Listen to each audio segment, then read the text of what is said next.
And welcome, everyone. This is going to be our most crowded edition of Colorado Mammoth After Hours. I'm Andy Lindahl. To the far right, at least on my screen's Jamie Shuchuk, and our man of the hour, Brett Craig, in the middle. We'll talk about these sweet Deadhead jerseys. I'm going to actually have to get it off the wall. They're going to be the theme this week. I don't know why I need to show them, guys. Everybody knows they love the Dead. I don't think there's a more beloved Colorado Mammoth jersey than the Deadhead Knights, but we'll maybe get into some jersey wear a little bit later. Pack show, we're going to talk to Brett, and we're going to talk to JoJo War Drummer, and then we got to talk to Teddy Jenner because apparently half the league's getting traded this week, although, Brett, we've heard no rumors with you.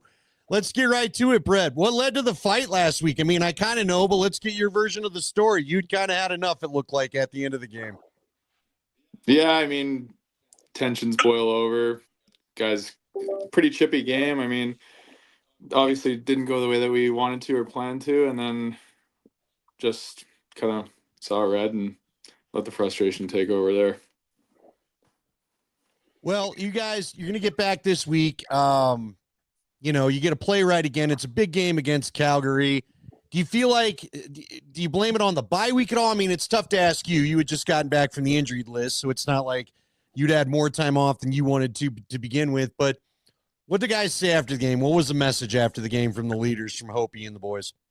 Yeah, I mean, it's just such a competitive league, right? Like, anybody can beat any other team on any given night, so it's just coming down to preparation. Like, we were preparing throughout the week, had a good practice Friday, and then kind of just got away from what we talked about before the game started and didn't really have the time to kind of fix it past the halfway point. So I think just retooling this week, getting back to what we know and what we do well is the most important thing, and then just getting back on the grindstone this weekend. What about, obviously got to talk about Zed going down. Do you feel like that was a factor? I mean, everybody knows, his influence just in the locker room, on the bench, just his presence. And he's been with the Mammoth for a while now and been successful. Like, how much was a blow to the team? Do you think that kind of changed the mentality a bit? Obviously, I said it on air. You guys dress 3 righties and then you lose one, you're down to 2 righties, and that, you're juggling the lineup around and fatigue could set in, that kind of thing. Do you think that was a big factor in that game? Yeah, for sure. I mean, like, you never want to see anybody go down. It's definitely more of a dagger when it's one of your own teammates that goes to war with you every night. So I think that was definitely not in our favor. Obviously, we're going to miss Zeddy tremendously for the rest of the season. It's just like we've had so many guys go through these injuries the past couple of years that sucks to see it happen so often. Obviously, it's a part of the game. I think you can't really ignore it when it does happen. Zeddy's such a big part of this team that when he does go down, guys obviously start thinking about it and maybe taking a step away from the game at that moment. But yeah, just kind of going into this weekend, next man up. Right, we got guys to fill our spots and just get back to it. So what are going to be the goals going in against Calgary? I mean, look, you guys had enough juice for this game anyway, but I don't have to tell you, we're going to get into it. Plenty of playoff history between these two teams. It's like we're back in the Western Division. You guys always, no matter who's on the team, whether it's your team, Brett, or one of Jamie's teams, Calgary's always right there. Feels like you guys are always battling for a playoff spot. This could determine playoff positioning with how bunched up everybody is. What's going to be the plan this week going against that tough Calgary team? Yeah, I mean, just getting back to what we do well, right? After a loss like last weekend, I think it's going to be important for us to just get back to our roots, right? Get back to what makes us successful and just focus on the little things. If we win all those little battles throughout the course of the game, at the end of that 60 minutes, game should be in our favor. And I think that's kind of where we start. Obviously, high scoring offense in Calgary, right? They just got Rosie in net. So it's going to be a good game. And just winning all those little battles, whether it be little loose ball battles or little compete battles, whatever it may be, right? We stack those up in our favor. We're going to be in really good shape. Yeah, you and Calgary are pretty much identical teams right now. Exact same record. Goal differential, you guys are, I think it was +7, and they're +3. I mean, like, there's not much difference there. You have them your final game of the year. Clearly, this is a huge matchup after last weekend, but let's talk about the next stretch. I know you guys are dialed in, laser focused on Calgary, but three road trips, in the East. I know guys travel from all over, but how important are these next 4 games at this point? And I feel like, from 4th place to like 8th place, it's just constantly juggling this time of year. Do you guys talk about that, or is it just 1 week at a time kind of mentality? Yeah, I mean, obviously, right, this weekend's huge. Getting another win under our belt is going to be massive this weekend, and it's always nice to get wins against Calgary. Just coming back to that whole Western Division.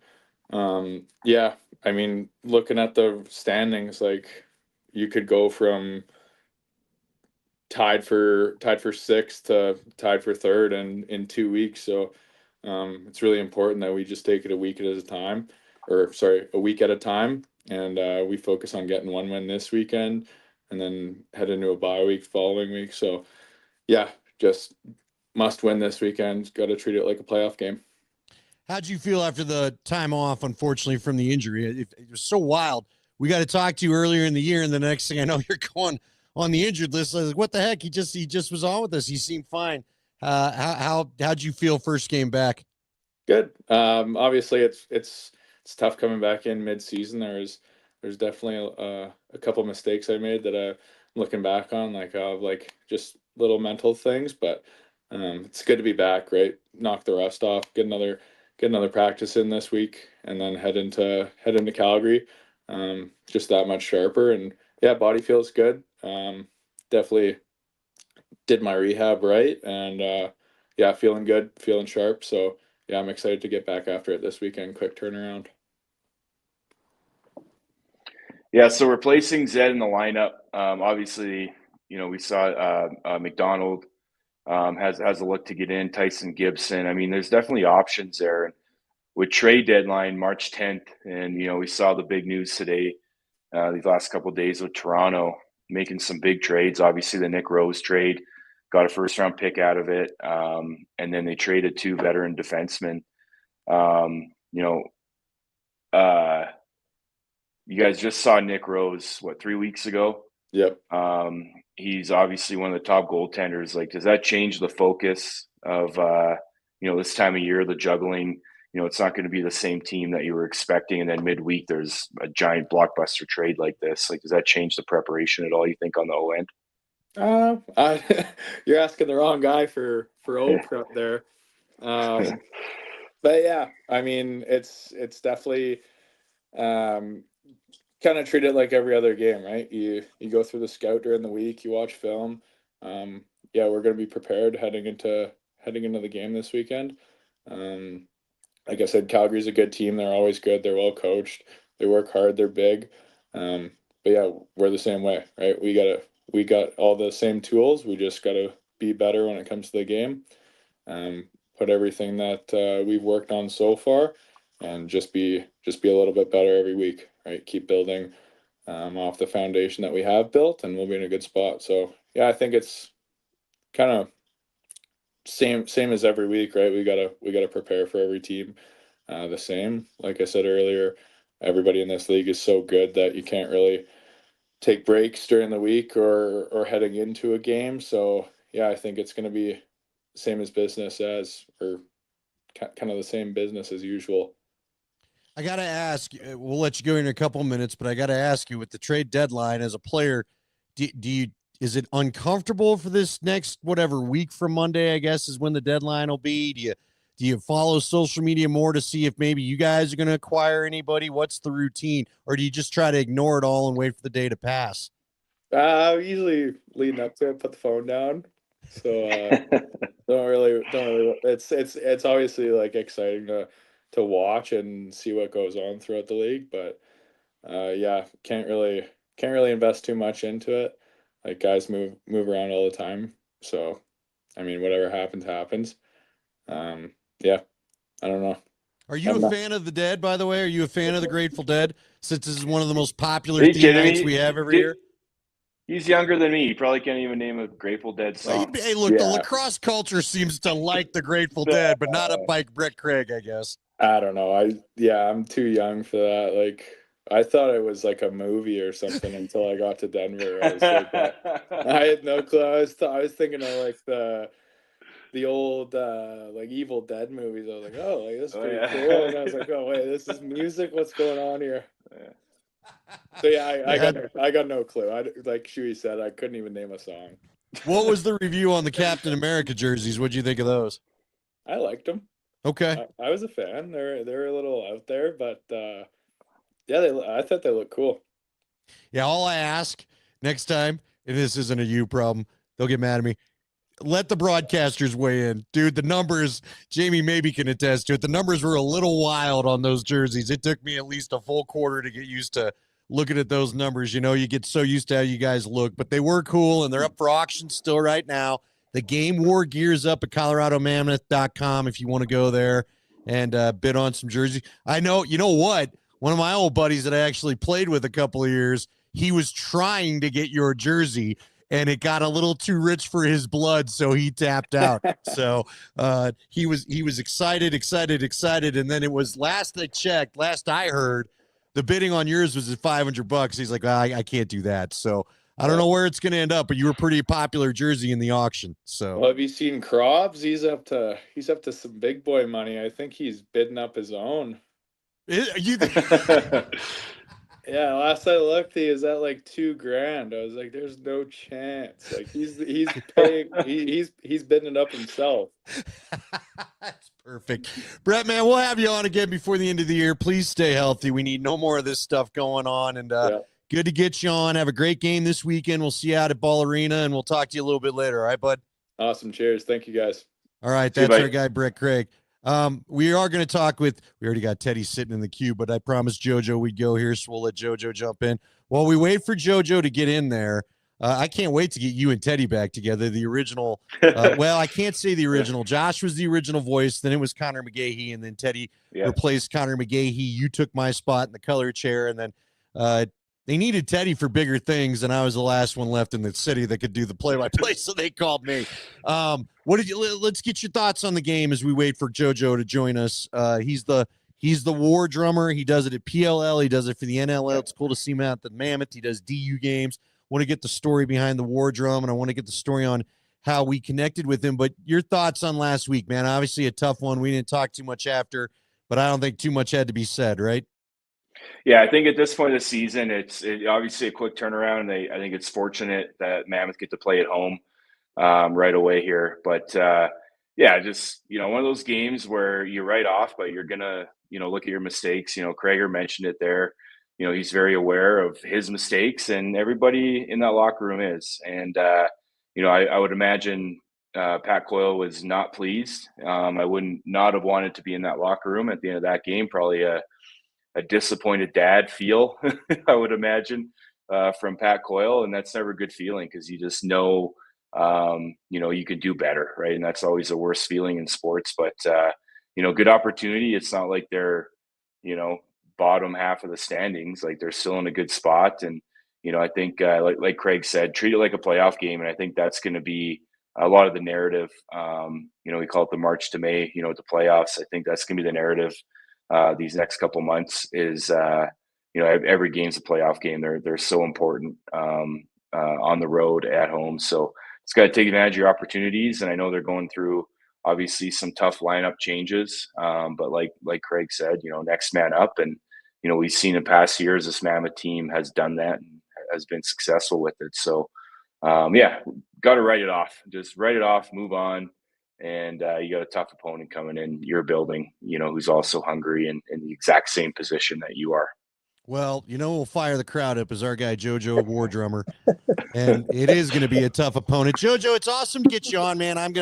And now with Teddy here, maybe I'll get Teddy's help with this. I'd love to do a halftime segment about you, so we'll see if we can't get that working at some point. But now you reffed a couple of the games that I coached in high school, but we've never had a chance to have a long conversation. No. How did you get going with this? Who first approached you about playing the war drum at these games? And give us a little of the history behind it, because I think it's real cool. Thank you for having me on, first of all. Hey, Shuey. What's up, buddy? Hi, Coach. Good to see you. Good to see you. GT misses you, by the way.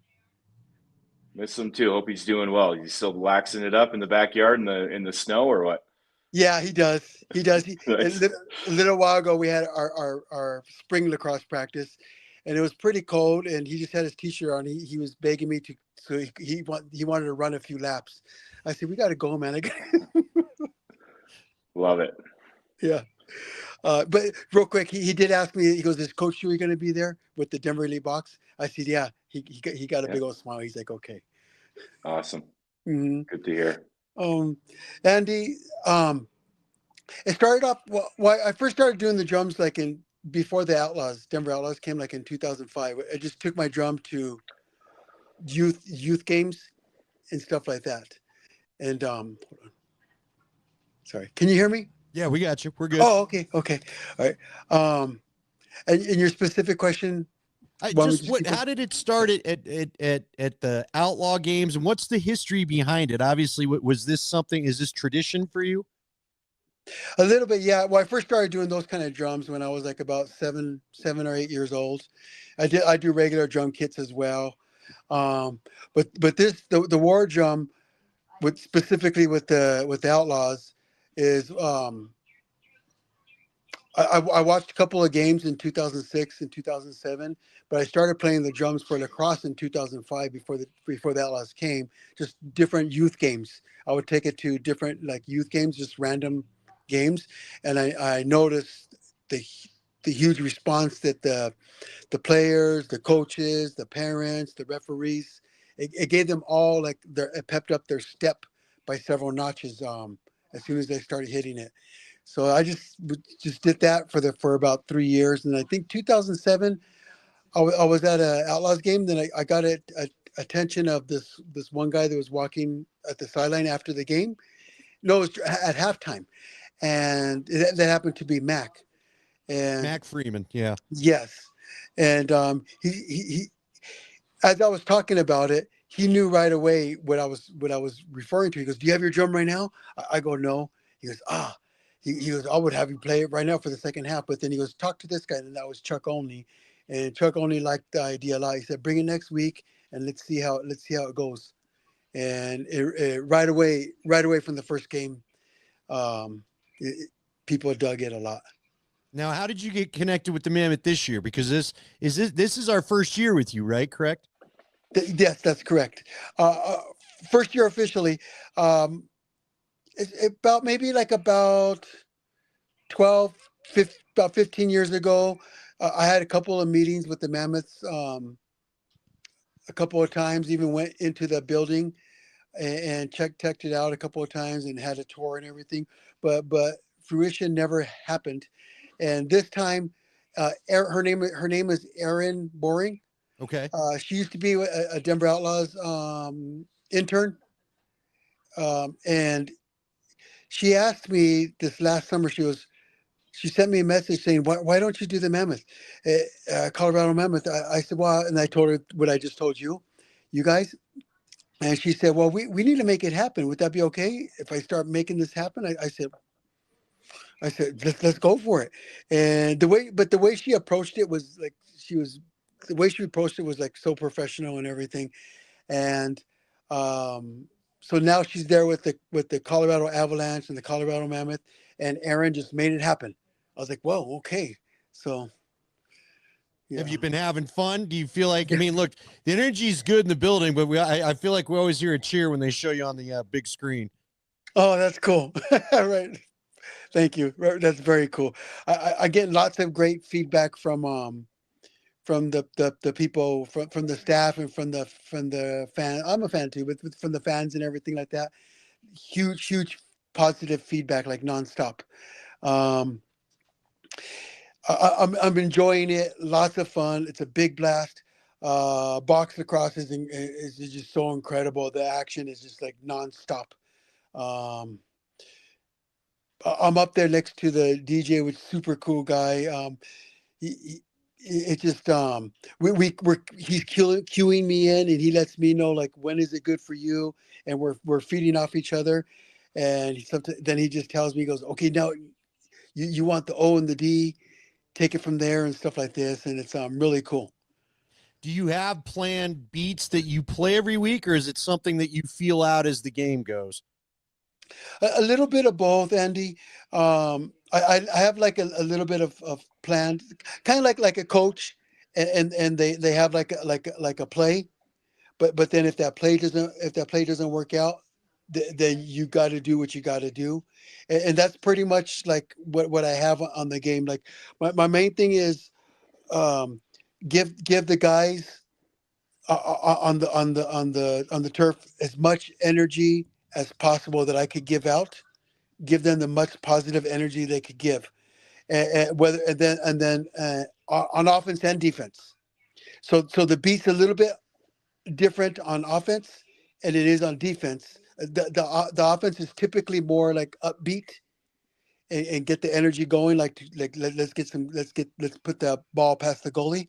And defense, I kind of like it's kind of like a little bit chaotic. It may sound weird, like what they people might think like what is JoJo doing? It's a little bit. I do like kind of like a little bit offbeat stuff because I want to throw. I want to throw the offense from the other team off a little bit as well, like get in their head, like you know. Now, did you play growing up? Was this something you played as a youth? I wish, Andy. I grew up in that crazy town, Los Angeles. Okay. And when I grew up, yeah, when I grew up there, it was not lacrosse really wasn't really happening. Like when I was playing like Pop Warner football, I heard about in 1984 the Olympics were there, and we see some people playing lacrosse, not in the Olympics, but people showing it.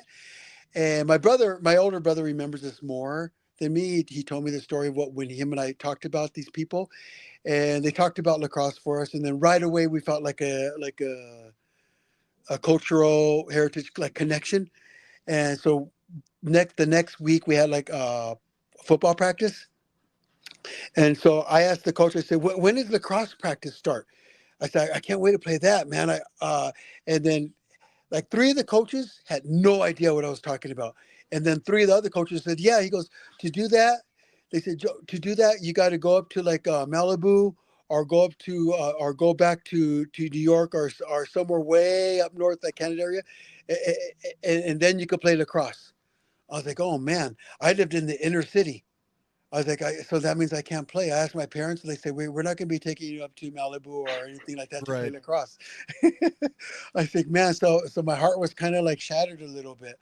And then I moved to Denver, like in the early to mid '90s, and then I seen some people playing lacrosse at a park. I'm like, yes, they're playing lacrosse here.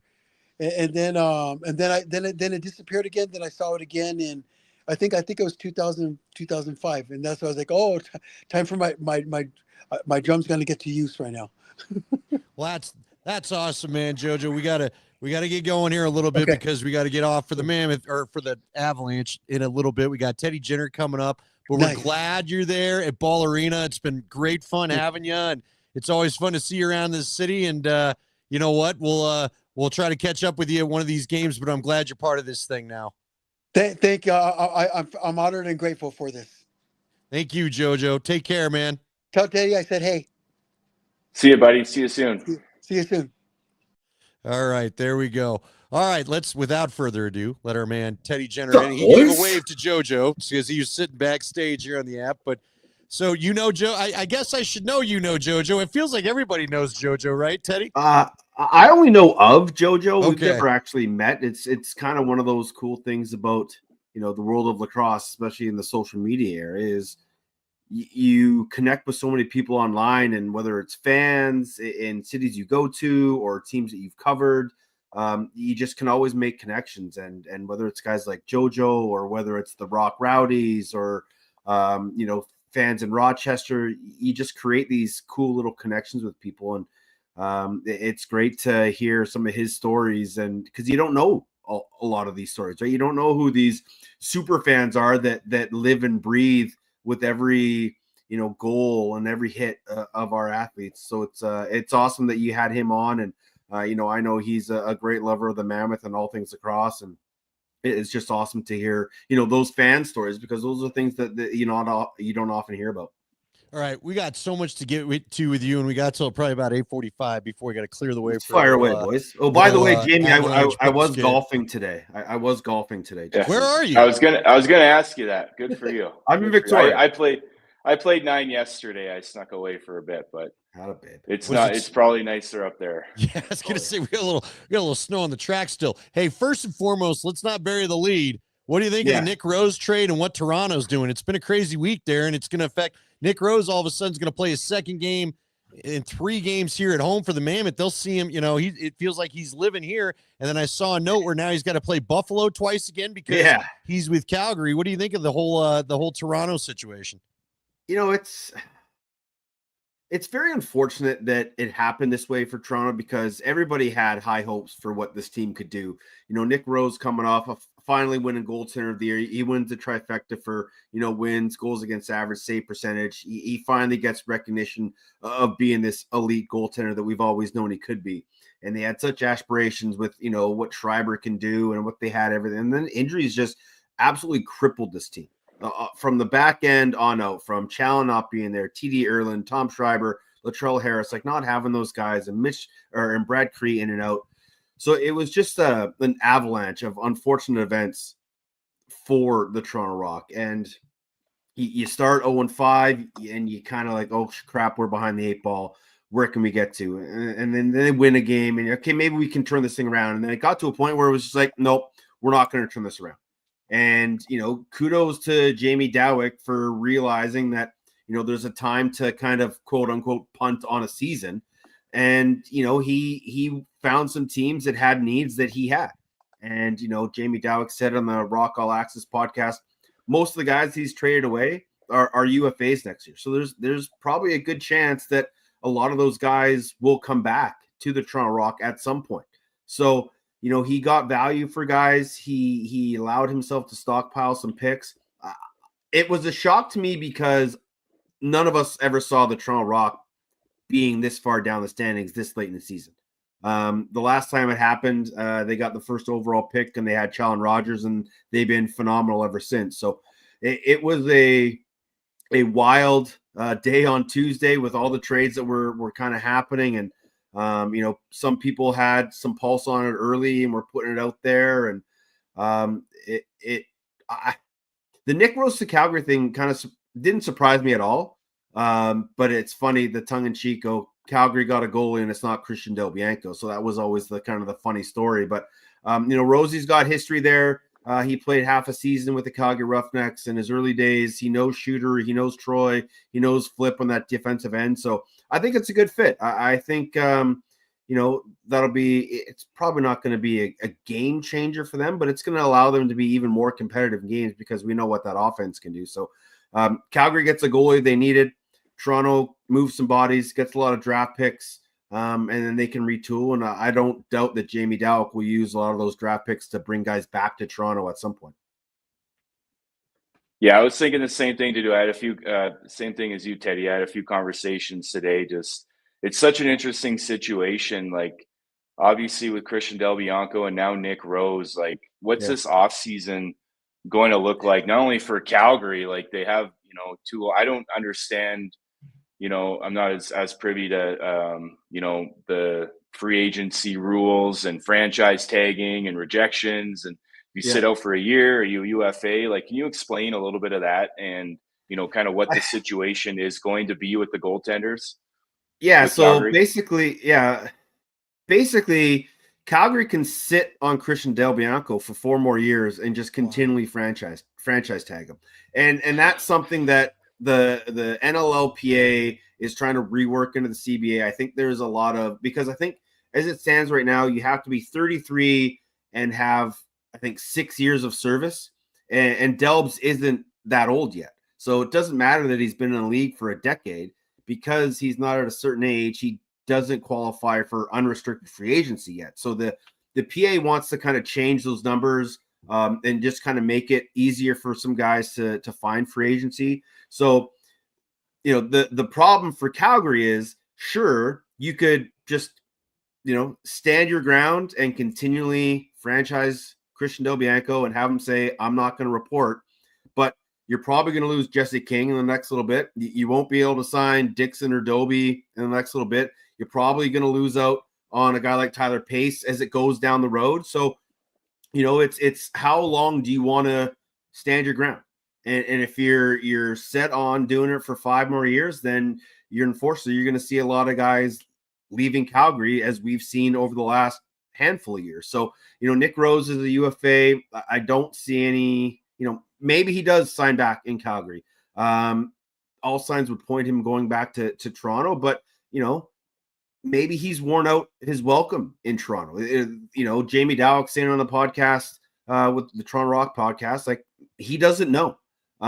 Nick Rose is at a point in his career. Maybe the pressure of everything in Toronto is, maybe just too much for him. And, having to always go through Buffalo. And, the ironic thing is, as you pointed out, Andy, he's got to face Buffalo 2 more times. So he kind of got away from the stress, but he's going to have to stay in the fire. So it's going to be interesting to see what Calgary and Mike Board does, because the next few years, if the CBA doesn't change, they're going to be with their feet over the fire for a lot of it. Got it. Thanks, man. I try, man. It's just, it's been wild. I think, obviously building for the future with what Dowek's doing is, we saw what John Arlotta did with Minnesota several years ago, just traded his veterans, guys, like you said, were, about to become UFAs, and loaded up on first-round picks and, built a very competitive team that he's had a good core with. So maybe that's the formula. We saw Saskatchewan do it too and be very successful with it. So let's pivot to the Mammoth. Love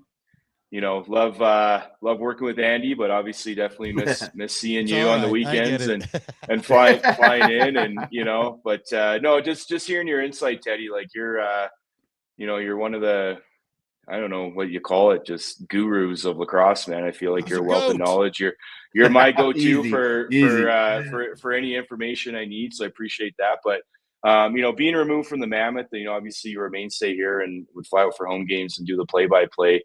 What are your thoughts on the Mammoth? Like, tell the Mammoth fans here what your thoughts are at this point of the year. Obviously, last week, just write that one off. Clearly. Wow. And, credit to Vegas. I thought Kels had a great game. Jack Hanna is just an absolute beast. You're going to get out of him every game, and he came through and they got some contributions, but definitely just an uncharacteristic game was for really the Mammoth. good too. I didn't think I'd be saying his name as much as we ended up doing. That's a fun young team in Vegas, and unfortunately, most of the year their goaltenders haven't been great, and that was one of Landon Kell's best games. He allowed his team to settle into that game.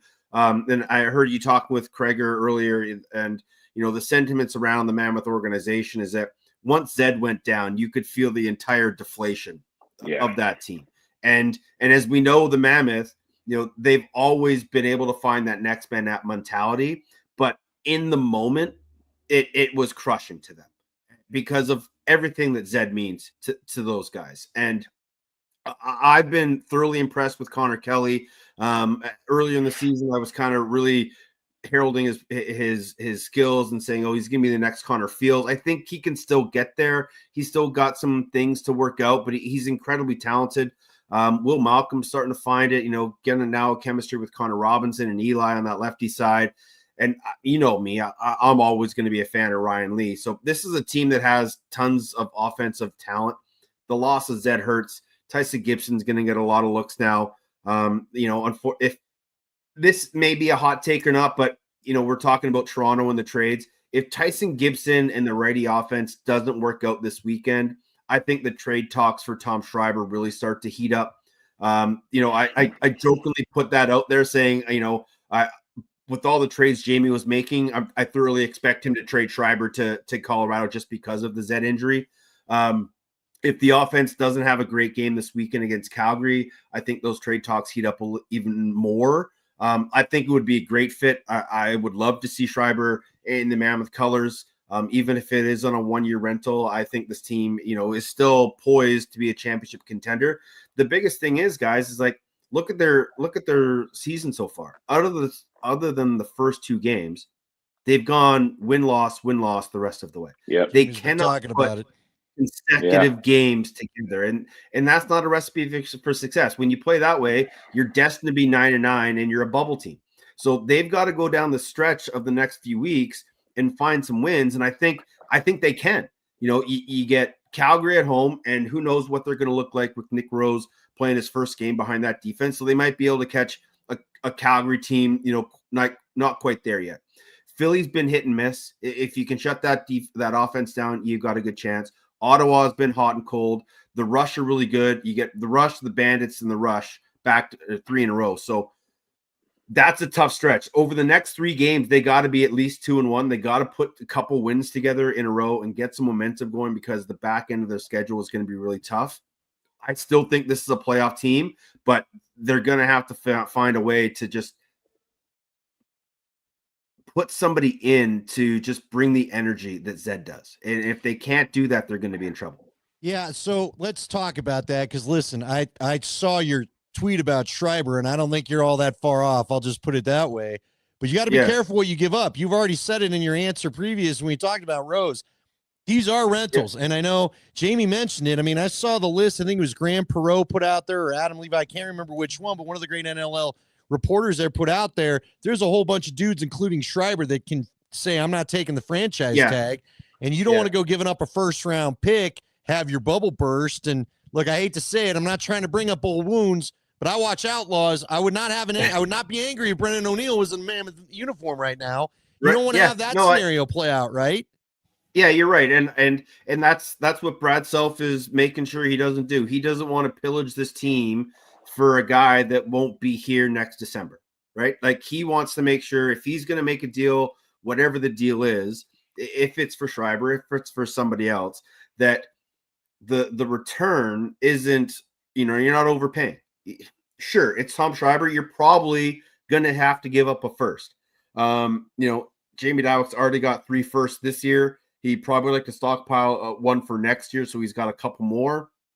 But I honestly don't think any trade involving Tom Schreiber won't. It's got to include a first rounder, because that's just how good he is, right? It has to. Yes. So you're right, Andy. You can't sacrifice the future for a 1-year rental, but if you're that close and you think you have a really good shot, then maybe you can find a way for it to work. But all right, let me jump in. Are they that close? I don't mean to interrupt you, but are they that close? No. Does Schreiber put him over the top, would you say?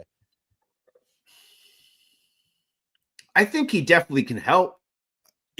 Obviously the issue will be, can your defense get back to the 2022 defense, right? Can you get back to being a 9-goal against team? If you can do that and you add Schreiber, then absolutely, I think you definitely have the opportunity. But as we all know, there's one big giant ogre standing at the top of the mountain, and it's the Buffalo Bandits. And if Schreiber is the reason that puts you over, I think it can. I think the Mammoth probably need a little more size and toughness out the back end. I think they need a little more consistency from Dylan Ward. Dylan Ward's not the Dylan Ward of old, where he's going to steal you 3 games in a row. He as we've seen, they haven't been able to put back-to-back since the start of the season. So I think Tom Schreiber does tons for this team. I think he's a great asset for that offense, and it doesn't put so much pressure on everybody else. It frees Ryan Lee a little bit up. It frees Eli a little bit up. So, at this point in time, and then you have to think about, okay, what do you do in the future? Is the 27 draft a draft you want to be in the first round, or the 26 draft, is that the year you want to be in the first round? So Brad Self's not going to overspend. He's going to have to pay 100%. He's going to have to pay for it, but he knows that if the deal's not right, he's not going to make it. Right. Yeah, it'll be interesting here. It's basically, it's a week from Monday. It's a trade deadline, so be interesting to see. Well, there's 3 names that are still out there right now that could be on the move, and that's Brad Cree from Toronto, but he probably wants to stay closer to home because of his work. Tom Schreiber, and the name that's been floating around the last 24, 40 hours is Corey Small. So those are 3 names that over the next couple of days, week and a bit, we could see move. So those are the names that we're watching, and there's going to be a lot of action, because there's going to be teams that want players, but again, to your point, Andy, they're not going to want to overspend. All right, you two, give me the favorite game you guys called together. We got to have a little bit of fun before we get Teddy out of here. Man, Because what did you go, about 5 years? It was 2015. I moved to the I don't know how Broncos many- full time, so I had to step off the broadcast. Yeah. It was in the fall. It was like 4.5, 5 years. There were some good games. There were some bad games. I think about like the Vancouver comeback wins. I think of the Reese Dutch overtime winner when he's playing his first game back with Colorado, or his first game in Colorado. Some of the playoff games, like it was just, you never can pick just one, Andy, you know that, but it was such a fun time. Like Jamie and Johnny always made it so fun because I have such good relationships with both those guys, and we obviously played in the National Lacrosse League with each other, against each other in the summertime. And it just allowed us to have a lot more chemistry and a lot more fun because we could bust each other's balls, and we weren't afraid to kind of laugh at each other's jokes, or if someone messed up, we could have a lot of fun with it. So, and it just kept it light. And the Loud House is arguably 1A best places to call lacrosse games. So it was an honor to do that for 4 years. How are you enjoying the new gig, being Mr. TSN Game of the Week? How's it's the dream, man. Kind of lifestyle. Yeah. When COVID hit and the whole world shut down, and I got released, sort of let go by Altitude Sports. I was going to go work in San Diego with the SEALs down there, and I kind of had all things set up, and then the TSN gig came calling, and I was like, there's no way I can turn this up. Like, the national game supersedes everything. And the SEALs understood. We parted ways amicably. And this has just been awesome. And calling games coast to coast across Canada has just been an awesome time. Peter Buchanan, our main producer, has really delved himself in the game of lacrosse. That's one thing we've always said about, broadcasting these games, is we need a producer and a director that actually are invested in our athletes, and they understand, who's playing. They understand streaks. They understand, the tempo of the game. They know when to switch cameras or interviews, stuff like that. So we have a really good crew with TSN that's really invested, and it's just been so much fun calling games with Pat and Ashley and Brad and Chantel. And next weekend I'm in Halifax. We'll get to call a game with my niece Mackenzie, so that's going to be a ton of fun. And we're going to do a little bit of NLL history in that game that's quite not out there yet, but we're going to have some fun with that game. So it's just been everything I could have asked for, and hopefully we can just keep on doing it. All right. Well, we got the Deadhead jersey this week. Everybody needs to see it. You got the little. I thought, were you there? You heard Brett Craig say, I thought it was a movie. Yeah. I didn't know it was a These young bucks, man. Like, what are they doing? Oh, yeah. But you know what? The Mammoth have always done third jerseys really well. I'm still a massive fan of the original 303 jerseys with the mountain, like the old Colorado flag logo. Those are my favorite too. Yeah. They're unbelievable. 100%. And the Deadhead jersey is good. I thought the Captain America jerseys were great the other weekend. Colorado's always done it right. They don't go too overbearing. They just get to the point and kind of make you want to get that jersey. All right, Andy, how about the shoe chuck jersey we saw your buddy sent there? My buddy texted this one. There was still one. That was a special jersey too. We used to do like blackout nights, and they used to black out the boards, and everybody would wear black. That was so good. Oh, I love it. There it is. Yeah, so don't see too many Jenner jerseys floating around for us, but he figured Jamie would like to see that there's still a dude repping. That was a good jersey too. I love the black. Those blackout jerseys were really good. They were nice. Yeah. Absolutely. All right, we got about a minute there, Teddy. Give me your keys if Colorado's to make a push. If they're going to make a push, they got to get to sub 10 goals against average, and that's going to be the key. If they can get back to playing 22-23 Mammoth defense, they're going to be just fine. All right. You want to say anything else, Jamie? Poor Jamie. I always argue with Johnny. I feel like we walked into the bar and Jamie saw his old girlfriend and he's having all the old feels. Defense win championships. We still have to score more goals than the other team. Of course you do, Jamie. You know that. Offensive guy, right? But this offense can do it. This offense can do it. I have no doubt. Tyson Gibson, if they don't make a trade, he's going to have to play a major role down the stretch. But honestly, if this defense can shut the door, it's always going to spark your transition game. It's always going to spark your offense. Defense wins championships. So shut up, Jamie. All right. We appreciate you joining us. Like I love you, boys. I'm all nervous about this Avalanche thing going on. So we're just all Go going to say Oilers. goodbye together as a Yes, trio. We'll buddy. do the Mammoth Later, After boys. Hours next Oh, week. I'm at going 8. to Oilers Stars next weekend, Yeah. Jamie. There we go. Yeah, Yeah. is Skinner going to Love sit it. again Ten and everyone's picks. going to be mad? Oh, I saw we're angry gonna have a Oilers whole new fans about team. where the hell's Skinner. Oh, So They're about don't to even go. wanna They're talk about to go on a run. They're going on a run here. Yeah. Later, boys. Appreciate you. everybody take See care. you, Good Teddy. night, Good all. seeing your face, buddy. See you, lads. Love you. Bye.